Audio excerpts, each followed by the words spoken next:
उसका काम है क्षमा करना और तुम्हारा काम है गलती करना। करो।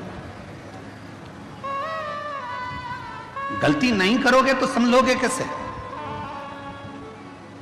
एक पिता ने अपने बेटे से कहा, मैंने तुझे फैक्ट्री का काम सौंप दिया है, मैंने तुझे ऑफिस सौंप दिया है, मैंने तुझे पूरा काम सौंप दिया है, एक बात सुन लेना, घाटा नहीं लगना चाहिए। मैंने तुझे समझा दिया, पहले पूरा काम तुझे सौंप दिया है, पूरी फैक्ट्री तुझे सौंप दी है, पूरा व्यापार तुझे सौंप दिया है, घाटा नहीं लगना चाहिए। और बेटे ने काम करना चालू करा।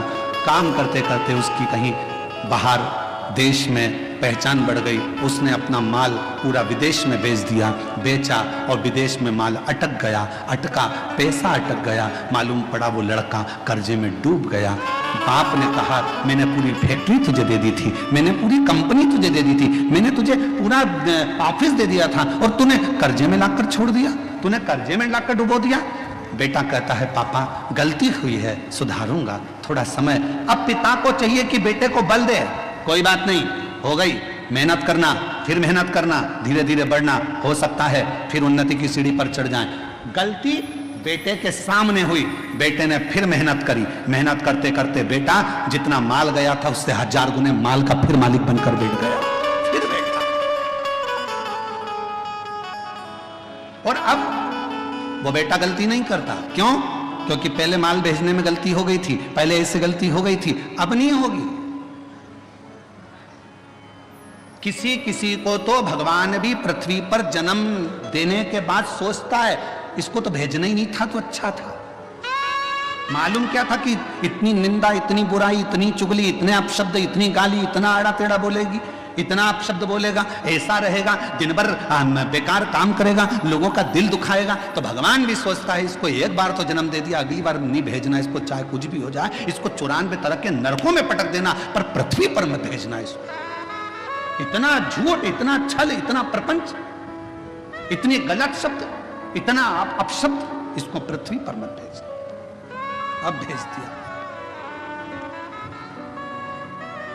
और कृपा की न होगी जो आदत तुम्हारी, तो सुनी ही रहेगी अदालत तुम्हारी। गरीबों के दिल में जगह तुम न पाते, तो किस दिल में होगी इबादत तुम्हारी, तो किस दिल में होगी इबादत तुम्हारी। हो जाए गलती, हो जाए तो कोई बात नहीं, पर भगवान नहीं बनना अपन को, अपन इंसान के इंसान। सत्संग, कथा, स्मरण भगवान के करीब में लेकर जाता।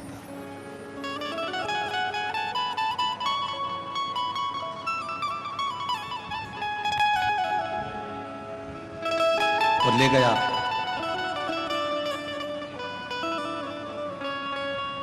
भागीरथ जी ने 60,000 काकाओं के उद्धार के लिए, गंगा को पृथ्वी पर लाने के लिए तप करा। भागीरथ बाबा, गंगा पृथ्वी पर आती नहीं है। क्यों? क्योंकि मैं अगर पृथ्वी पर चली गई तो पाताल में चली जाऊंगी। गंगा को झेलने वाला, गंगा को संभालने वाला कोई कोई गंगा पृथ्वी पर नहीं आ रही।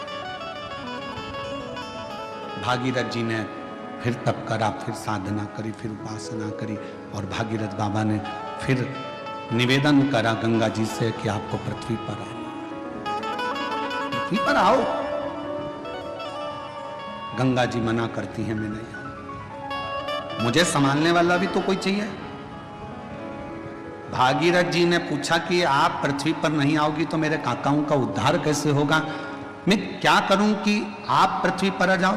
तो गंगा मैया ने भागीरथ जी से कहा कि एक बार किसी सदगुरु की शरणागति में बैठकर थोड़ा सा सत्संग कर लो, तुम्हें कोई ना कोई तो राह मिल जाएगी। भागीरथ बाबा गुरु बाबा के पास जाकर बैठ गए। गंगा आने को तैयार है, पर मैंने गंगा मैया कर रही है कि मुझे झेलेगा कौन, मैं किससे प्रार्थना करूं। तो संत सतगुरु ने कह दिया कि सत्संग में बैठे हो, इतना याद रखना कि गंगा को झेलने के लिए एक ही है जो झेल सकता है। वो कौन? तो कहा गंगा को झेलने के लिए जिसने अपने पूरी तप और साधना को पूरी जिंदगी में करता रहा हो, वही गंगा को झेल सकता है। और वो देव अधिदेव महादेव है जो गंगा को अपने मस्तक पर झेल सकता है। इसके सिवाय कोई गंगा को झेल पाए ये किसी के बस की बात नहीं है।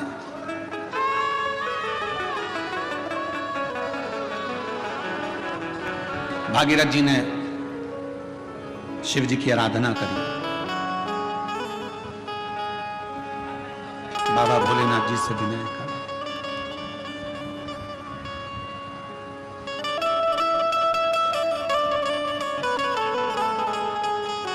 महादेव नमन चरणों में स्वीकार कीजिए, सबका किया है मेरा कल्याण कीजिए, उद्धार कीजिए।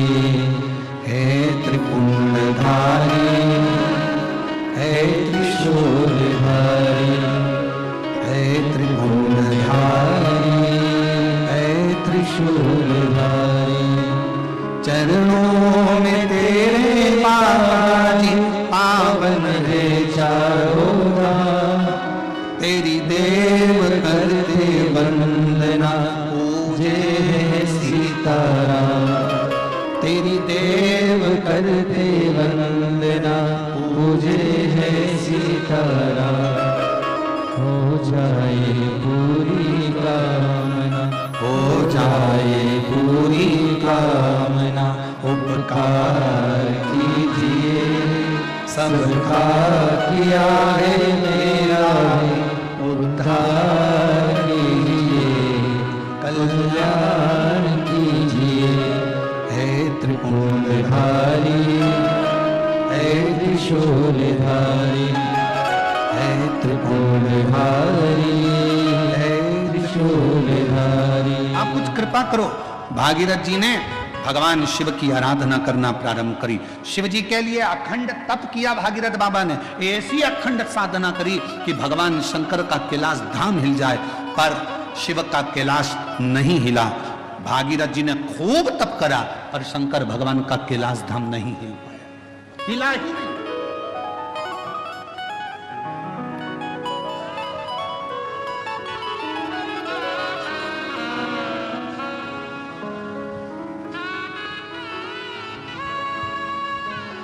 शिवजी तुम्हारे तप से, शिवजी तुम्हारी साधना से, शिवजी तुम्हारी तपस्या से जितनी जल्दी प्रसन्न नहीं होते, शिवजी उतनी जल्दी एक लोटे जल से प्रसन्न हो जाते हैं।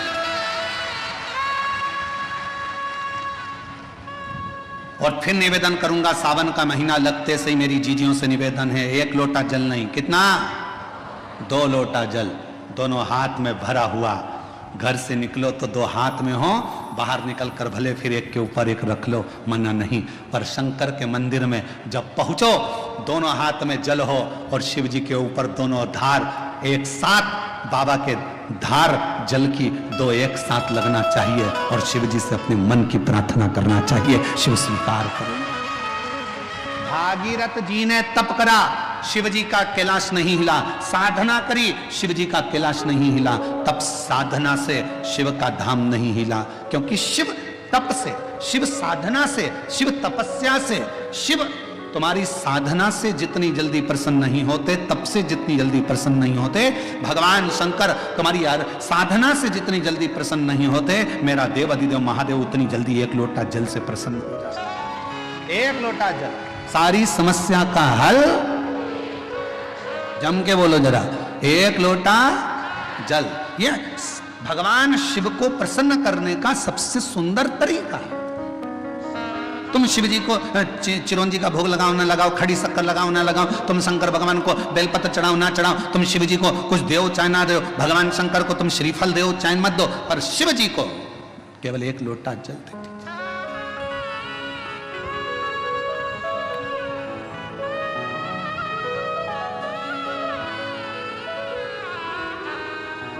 छत्तीसगढ़ में एक बहन ने एक प्रश्न लिख के भेजा था कि भगवान के मंदिर में नारियल क्यों तोड़ा जाता है।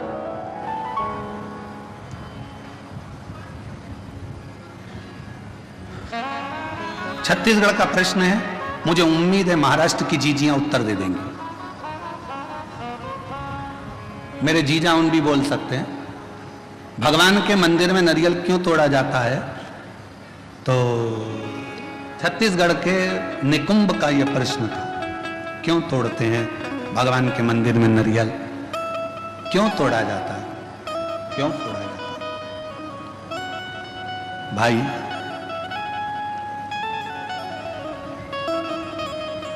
कहा तो कहा भगवान को प्रसन्न करने के लिए, पर हमसे अगर हमारे हम अब इस जगह पर हम हमारे शिव पुराण की बात नहीं कर रहे हैं, हम हमारे दिल की बात कर रहे हैं, हमारे मन की बात कर रहे हैं।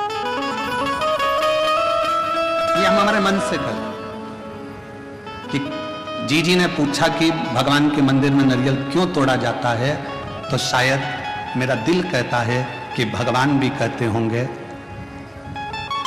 तू मेरे मंदिर में नारियल तोड़ ले पर अपने घर को मत टूटने देना, तू मेरे मंदिर में नारियल तोड़ ले पर अपने राष्ट्र को मत टूटने देना, तू मेरे मंदिर में नारियल तोड़ ले पर अपने सनातन को मत टूटने देना, तो नारियल के रूप में स्वीकार। ये मेरा दिल कहता है। किसी को गलत लगे तो मैं क्षमा चाहता हूं इस बात के लिए, पर मेरा मन कहता है कि मेरा शिव कहता होगा, मेरे राम कहते होंगे, मेरे हनुमान कहते होंगे, मेरे भगवान कहते होंगे कि मेरे सामने तू नारियल तोड़ ले पर अपना घर मत टूटने देना, मेरे सामने तू नारियल तोड़ ले पर सनातन धर्म मत टूटने देना, मेरे सामने नारियल तोड़ ले पर हिंदू धर्म मत टूटने देना, और मेरे सामने नारियल तोड़ ले पर मेरे राष्ट्र को मत टूटने देना। मुझे स्वीकृत है।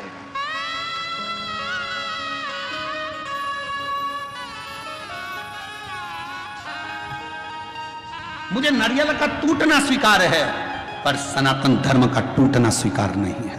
मुझे नारियल का टूटना स्वीकार है पर मेरे हिंदू धर्म का टूटना स्वीकार नहीं है। मुझे नारियल का टूटना स्वीकार है पर अपने भारतवर्ष को टूटना स्वीकार नहीं है। मुझे ये चलेगा। तो मेरा दिल कहता है कि भगवान नारियल टूटने का एक क्रम, शुभ कार्य में नारियल क्यों फोड़ा जाता है कि जो भी तकलीफ हो, कोई कष्ट हो, मेरा बाबा स्वीकार करना, ये हमने इसको दे दिया, जो भी था उसको प्रदान कर।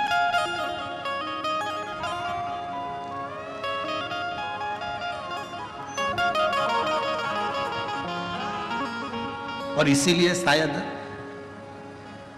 एक रहोगे तो सेफ रहोगे, शायद दुनिया के लोगों के लिए नारा इसीलिए एक बाबा ने दे दिया उत्तर प्रदेश के। इसीलिए उत्तर प्रदेश के एक बाबा जी ने नारा दे दिया कि एक रहोगे तो सेफ रहना है तो एक रहना। पर अभी बहुत विचित्र, बहुत बड़ा एक चक्रव्यूह रचा जा रहा है समाजों को तोड़ने के लिए। एक बहुत बड़ा चक्रव्यूह रचा जा रहा है। हम ये समाज के हैं, हम वो समाज के हैं, ऐसा हो गया वैसा हो गया। मेरा तो हाथ जोड़कर निवेदन है, इन सब बातों को भूल जाओ। हम सनातनी हैं, हम हिंदू हैं, हम एक रहें, इससे बढ़कर मत टूटो। जरा से वोट बैंक के चक्कर में समाजों में ना टूटा जाए। हम एक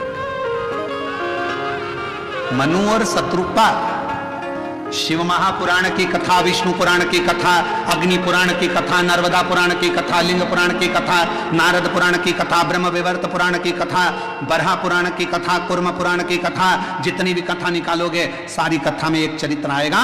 ब्रह्मा जी सृष्टि की रचना भगवान शिव के कहने पर करते हैं। सृष्टि की रचना करने पर ब्रह्मा अपनी जंघा से मनु शत्रुपा को प्रकट करते हैं, और वो मनु और शत्रुपा की संतान आप और हम आज तक हैं। एक की संतान है, मनु और शत्रुपा की औलाद आप और हम हैं। हमें यह पैदा नहीं करा गया कि तुम ब्राह्मण थे कि क्षत्रिय थे कि वैश्य थे कि शूद्र थे। उसने तो हमें मनुष्य बनाकर पैदा करा था, भगवान ने अपना बनाकर पैदा करा था। और जब भी माँ और बाप अपने बच्चे को जन्म देते हैं तो ये सोचकर जन्म देते हैं कि मेरा बेटा एक दिन मेरा नाम रोशन करेगा, एक दिन मेरा बेटा मेरे पद चिन्हों पर चलेगा। भगवान अपने माता पिता अपने बच्चे को इसलिए जन्म नहीं देते कि मेरा बेटा कोई ऐसा कार्य करेगा, गलत कार्य करेगा, बेकार करेगा। ना ना ना, वो उसने जन्म अच्छे कर्म के लिए दिया।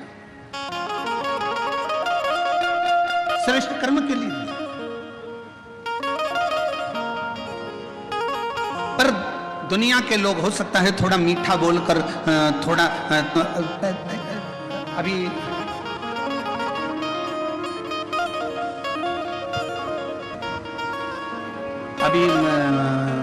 बहुत अच्छे अच्छे फल आ रहे हैं बाजार में, बहुत अच्छे अच्छे आ रहे हैं। उसमें से एक मैंगो आम, जामुन,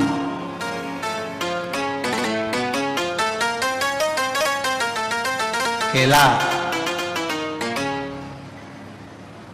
पपीता, बहुत अच्छे अच्छे फल आ रहे हैं। जाम, अमरूद, बहुत अच्छे फल। फल वाले के पास जाकर फल खरीदिए। फल भी हमको प्रेरणा देते हैं, फल हमको ज्ञान देते हैं। थोड़ा खट्टा फल होगा ना, अच्छा है, ले लो। ज्यादा मीठे के चक्कर में पड़ोगे ना, मीठा तो रहेगा पर फल के अंदर कीड़ा पड़ा रहेगा। फल मीठा है पर जितना मीठा फल होता है उतना अंदर से सड़ा होता है। जितना मीठा फल होता है उतना अंदर में कीड़ा होता है। इसलिए ज्यादा मीठा बोलने वालों से सावधान रहना। ये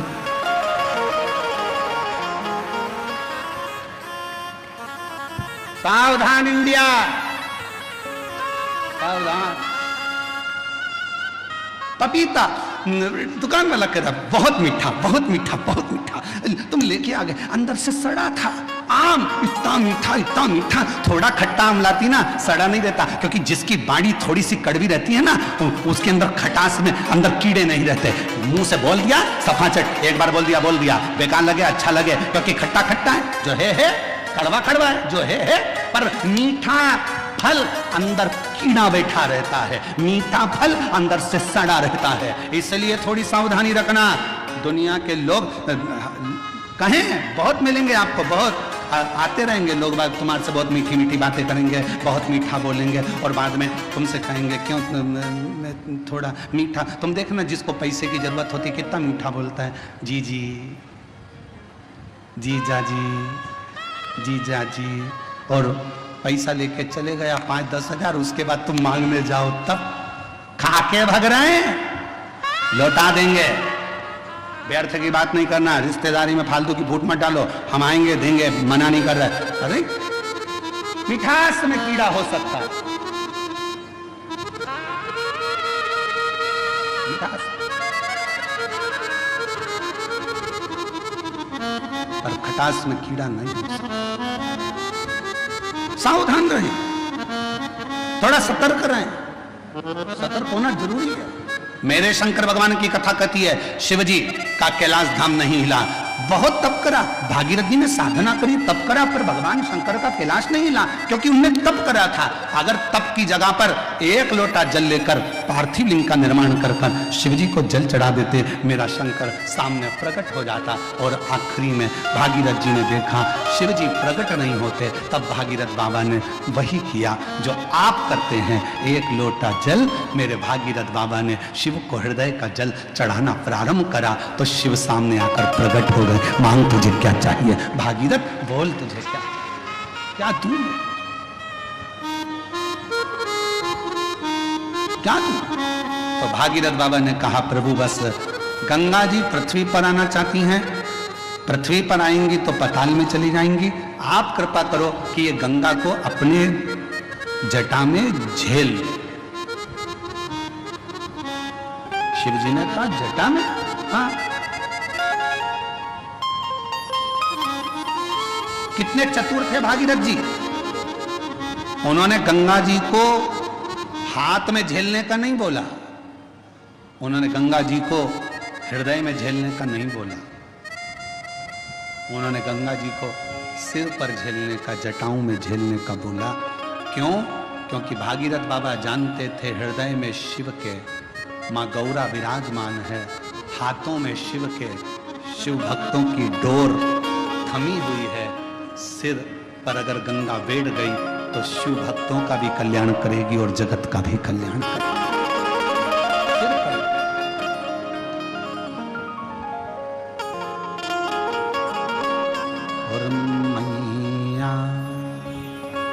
गंगा मैया, मैया हो गंगा मैया,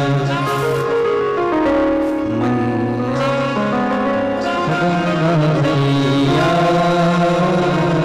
मैया हो गंगा मैया। ये जगत का कल्याण करने वाली गंगा, जगत का उद्धार करने वाली गंगा।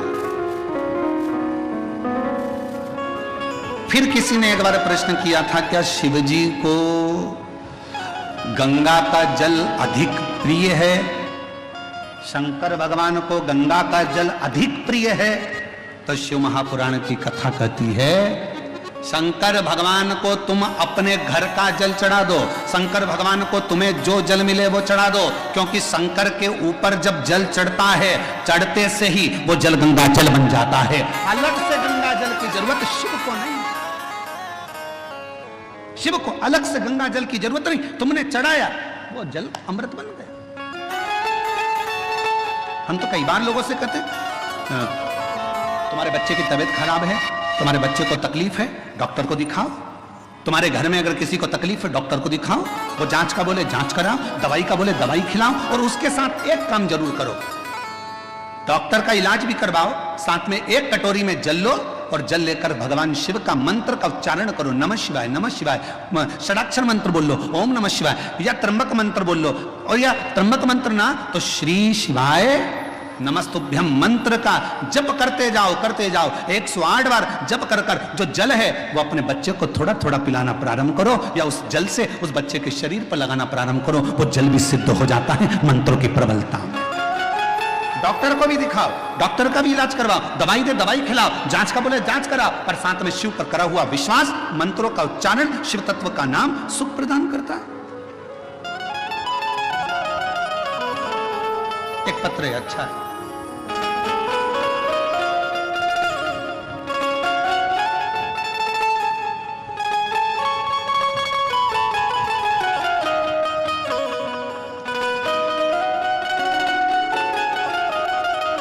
दिव्या गुलाब सिंह राजपूत, जन्म दिनांक 22/7/2008, मुकाम पोस्ट जय सिंह नगर, महाराणा प्रताप, तालुका गंगापुर, जिला छत्रपति संभाजी नगर। मोबाइल नंबर ये है। कहीं बैठी हो आप ही हैं? बच्ची आई है साथ? आ जाओ, ले आओ। मैं दिव्या राजपूत, बाबा की कृपा से मेरी जन्मजात एक बीमारी है किडनी की। मेरी एक किडनी पूरी बेकार है और दूसरी किडनी मेरी 20% काम कर रही है। डॉक्टर ने कहा था कि सिर्फ 2 साल तक जीवित रह सकती हूं, पर शिवजी पे भरोसा कर कर आज तक जीवित हूं। ये मेरे शंकर की करुणा है, मेरे शिव की उदार। गुरुदेव, पहली किडनी तो थी नहीं, दूसरी भी 20% ही बची थी, तो डॉक्टर ने मुझे 2 साल दिए थे कि अब तुम 2 साल से ज्यादा नहीं रहो, पर बाबा की कृपा से मैं जीवित हूं, अच्छी हूं। गुरुदेव, मैं हर जगह कथा में पहुंची। गुरुदेव, कथा में आने का मेरा केवल एक ही काम था, क्योंकि मुझे डॉक्टर ने डायलिसिस पर डाल दिया था, और डॉक्टर ने कह दिया था कि डायलिसिस चलेंगे। अब मन करता था कि डायलिसिस की जिंदगी क्या जिंदगी। तब किसी ने कहा कि अगर पंडाल में बैठकर शिव महापुराण की कथा सुनी जाए, शिवजी को 1 लोटा जल चढ़ाया जाए, तो उसका फल जरूर मिलता है। और बाबा की ऐसी कृपा हुई, मैंने नागपुर, सीहोर, छत्रपति संभाजी नगर में कथा को सुना, और बेजापुर पंडाल में भी कथा सुनने के लिए आई हूं। बाबा, डायलिसिस की बात आई, कथा सुनने के बाद, शिवजी पे जल चढ़ाकर बेलपत्र लेने के बाद, फिर मैं वापिस डॉक्टर साहब के पास डायलिसिस की जांच के लिए पहुंची, तो डॉक्टर ने कह दिया तुम्हारी रिपोर्ट पूरी नॉर्मल आ गई है, अब तुम्हें डायलिसिस की जरूरत नहीं है।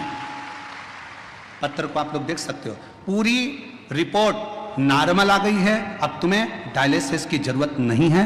मैं बाबा को यहां प्रणाम करने के लिए आई, मैं बाबा को नमन करने के लिए। और तेरी कृपा का क्या है भरोसा, कब किस पर हो जाए जरा सी हम पर कर दो, जरा सी हम पर कर दो। मेरी कृपा का क्या है भरोसा, कब किस पर हो जाए जरा सी हम पर कर दो, जरा सी हम पर कर दो। मुकाम गंगा सागर नामदेव, धूलिया डोंगर गांव, तालुका पाथरी, जिला परभणी। डोंगर गांव में हम रहते थे और डोंगर गांव में रहते रहते हमारे को बच्चे तो हुए पर बच्चे शांत हो गए, जीवित नहीं रहे। गुरुदेव, हम वहाँ रहने के बाद में डॉक्टरों से इलाज करवाते रहे। 10 साल तक जालना में ट्रीटमेंट चालू रखा पर उसमें भी कोई सफलता नहीं रखी। 10 साल निकल गए, 12 साल निकल गए, ऐसे वर्ष निकलते चले गए। गुरुदेव, तो भी औलाद का सुख नहीं आया। फिर किसी ने कहा कि एक बार पंडाल में जाकर कथा सुनो। हम पंडाल में जाकर बाबा को कथा सुनने प्रारंभ करा। बाबा से विनय करी, वहां की मिट्टी को अपने गर्भ से लगाया और बाबा से झोली पसार कर संतान का सुख मांगा। पशुपति व्रत 2 बार करे, सफेद आंकड़े की जड़ का प्रयोग 2 बार करा और बाबा ऐसी कृपा शिव जी ने कर दी कि मेरा गर्भ ठहर गया। गर्भ ठहरा तो बाद में मालूम पड़ा कि मेरे गर्भ में 1 नहीं 2 बच्चे हैं और बाबा की कृपा से गर्भ में 2 बच्चे।